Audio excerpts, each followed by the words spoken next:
For me, it wasn't what I was expecting to be doing today. But you see, he got in my head. Not him, no, he is perfect. I mean, not actually perfect because we're all human, but I could deal with his imperfections. I actually quite liked some of them.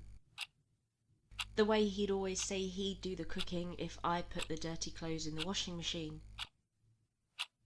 To anyone on the outside, that looked like any normal couple splitting chores, but I knew. I knew he offered to cook because I hated cooking, but I'm really specific about what clothes need washing and how they get hung up on the clothesline. I can lay in bed completely naked all day with this new guy. And every time I go to get up and get on with my day, he pulls me back down and we collapse, drowning in laughter. But he makes me get up. I get lazy Sunday lines with him once in a blue moon.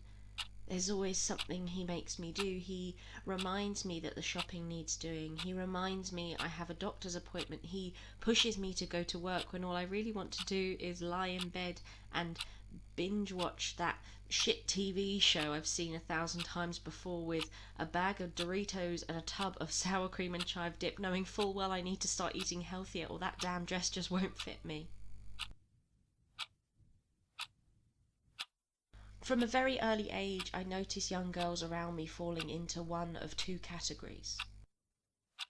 The ones who believed in love at first sight and that Prince Charming was going to come and take them away, and the ones who didn't. I found myself sitting. The area around me was picturesque but sad. I felt myself at peace with my surroundings. Picture a log. It's rotting slightly and yellowing in places, but it's still comfortable enough to sit on or to rest your back against. The grass around your feet is soft but patchy. Behind you there are a row of trees and bushes. Their leaves are currently a golden brown colour and they're rustling and crunching in the wind. Beside you there are trees that are thin, weedy and weak. They've clearly never been looked after because I've never seen any leaves on them and they're dying. In front of you runs a pathway. To your left it goes down a hill and into some woods, and to your right it leads underneath a bridge. Beyond that path there is a hill that concaves. In the middle it is overgrown in places yet tidy in others. There are pathways running either side and along the far edge. There are cyclists and dog walkers and lovers creating noise as they pass you.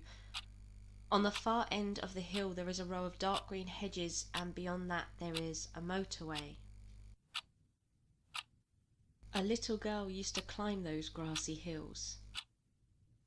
She would boss around her brother. Her future was all planned out. Within an inch, without a doubt. At that age she was a believer. She wished while staring at the moon. Once upon a time that little girl used to dream about romance. She used to dance all through the evening. She'd laugh and toss her hair back like the movie stars would do. At school though, she'd die each time a boy would look in her direction. The ones who smoked,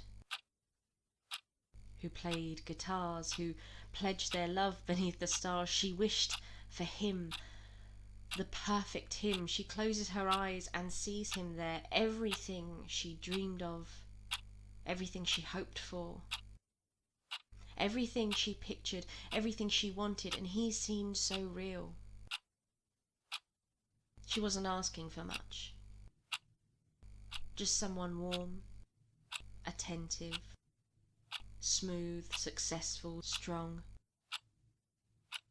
Make him handsome as the devil, yet perfectly divine, the ultimate companion, the ideal design, all manner of men in one man, a stranger at the doorstep, dark and enchanted, filled with secrets, frightened to feel. She closes her eyes and her heart's laid bare, pure perfection down to the core, a sight to see, very handsome, yes, but so much more, smooth to touch, someone to talk to, a tower of strength, a man of means who likes to read with callous hands, who wears a suit, who likes to paint, a gentle soul, a mass of hair, make him brilliant as a diamond and beautiful as gold, bright and bold, let all her many wishes all join and combine, that's all she's asking for. Be careful what you wish for, eh? By the time I was 16, I had grown out of the fairy tale mindset. She looked in the mirror and all she saw was a smart and sophisticated woman who was realistic and level-headed.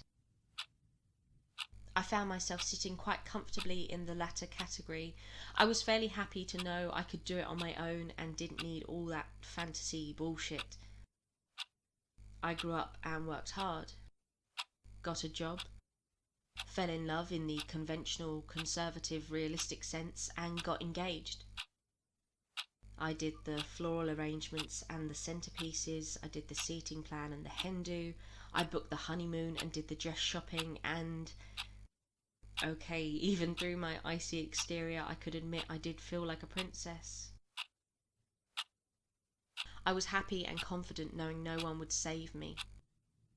No one would offer me an easy way out, no one would sweep me off my feet, no one would cross oceans or battle dragons to win my heart, no one would take a bullet for me, no one would make my toes curl, no one would make my heart skip a beat, no one will make my breath catch in my throat, no one will brush the hair from my face, no one will give me goosebumps when they accidentally graze my thigh with their hand, no one will make me question if Cupid exists, no one will make me blush just by smiling at me, no one will tell me I'm beautiful when I cry because I'm not, no one will watch me sleep because you just look so peaceful.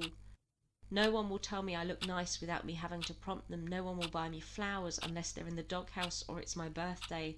No one will remember our anniversaries without me having to write it on the kitchen calendar, and there's no way in hell I was just going to bump into Prince Charming on the high street.